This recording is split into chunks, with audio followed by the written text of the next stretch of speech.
Hi everybody, Barbara Drasky here, and it's 2:30 in the afternoon or so on a weekday afternoon, and this is my office right now. Took some time out of my home office to just recharge and do some critical thinking in my business and get away from the computer. And it just occurred to me how blessed and lucky I am that I have a business. I have businesses that support this lifestyle, and it didn't happen overnight, but I wanted to give you a little bit of inspiration. First of all, people who say I'm too old to start a business. I meet them all the time, and I wish I could help them with their mindset by just like snapping my fingers. Um, you're never too. Look, I'm in my mid 50s, and I'm starting businesses regularly. And I've been in business for a while, but there was a time when I was working a real job, and that's the other thing. People think they have a real job. They're headed into their retirement years in maybe 10 years, and they're like, well, I got to stick with this job because I've been doing it for so long, and when I retire, if you get there, by the way, then maybe I'll start a business. And you know, there's no guarantee with a business, but definitely not with a job, because you have a whole lot less control over your income and whether or not you get to keep your job. With mergers and companies folding and whatever. So that's another myth. The next myth is that you need a lot of money to start a business, which you don't. I started small and I just fed my money, anything I made, my Amazon business, I would feed it back into my business. I'd buy more wholesale product and I would just ramp up. You start small and then you feed it back in. It doesn't happen overnight. And that brings me to another fallacy is you can get rich quick. I see all these YouTube videos of, sorry boys, but these young guns, under 35 years old, just bragging away and throwing money in the air, and sitting on top of a Lamborghini hood, and that's so not reality, folks. It's just not. Building a business is a serious thing. It doesn't happen overnight. There's no such thing as a get-rich-quick scheme, but when you're methodical and you follow a process and you invest back in your business and you commit to growing the business, you don't just, I'll try something for a week and then no more. You just commit to it. It can grow over time, okay, when you really decide you're going to do it. What's another fallacy? Another fallacy is that you have to quit your full-time job. You don't. You can start a business on the side. You can do a side hustle with Amazon, and especially with wholesale sourcing. I can outsource every part of that business, from finding profitable products to something called a virtual assistant. I hire mine from the Philippines. I think I have one in India as well. And for under $5 an hour, I can give them a process and show them via video and a process sheet how to find profitable products that meet a criteria that I set ahead of time. And then I can, on the other end of it, after I've negotiated with suppliers and ordered the product, then I can have a prep center, put the labels on and prep it properly and send it in Amazon for me. And that's another fallacy, is that you need a big warehouse and employees, and you do not. You can have an Amazon wholesale business, hands off, once you put in the initial work, learn the ropes, learn how to identify criteria, identify products, and learn how to negotiate with suppliers.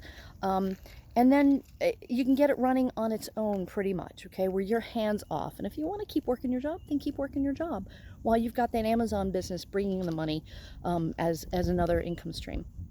Let's see, what's another fallacy about Amazon business? That you need to run store to store doing retail arbitrage? Absolutely not. That business model doesn't work for me because I like this as my office in the afternoon, and I like having the freedom of doing what I want and when I want, with whom I want.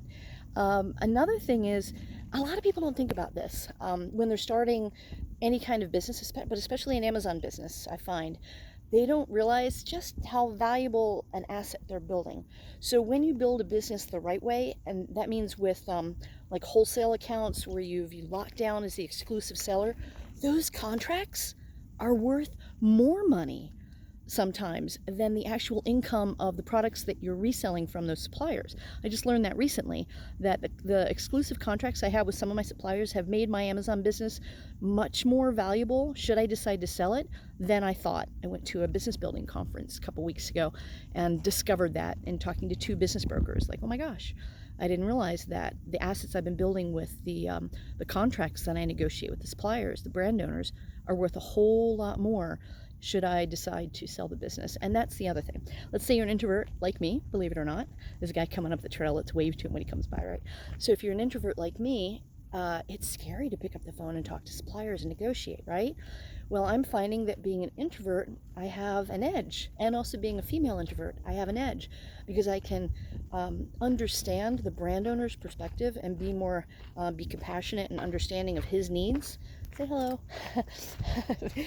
When I'm talking to him. So don't worry that you're an introvert. Don't worry that it's scary to pick up the phone and have conversations. Once you build your confidence up, then it shouldn't be a problem, and you leverage your skill set as an introvert. And I actually wrote an article on introversion and negotiation. If you go to dealdivawholesale.com, the article is on there. I also I put up a guide to starting in wholesale, a wholesale 101 guide, just to give you a set of criteria that you're looking for in products and some ideas on how to talk to brand owners. And that's also on dealdivawholesale.com. So that's DEALDIVA wholesale.com. And on there's a link to download that guide. So go over there and visit it and just start exploring a little bit how starting an Amazon business using wholesale sourcing could fit into your lifestyle and the time that you have to invest. And think a little bit long term. Where do you want to be in 5 years? Where do you want to be in 2 years? In 24 months? Are you still going to be working at 9 to 5? Are you still going to be, running the thrift stores, selling stuff on eBay? One of us on eBay, where you're still trading your time for money? Or are you going to start now to think about how you can build a sustainable business that operates whether or not you're walking in the beautiful Arizona sunshine on an afternoon, a weekday afternoon.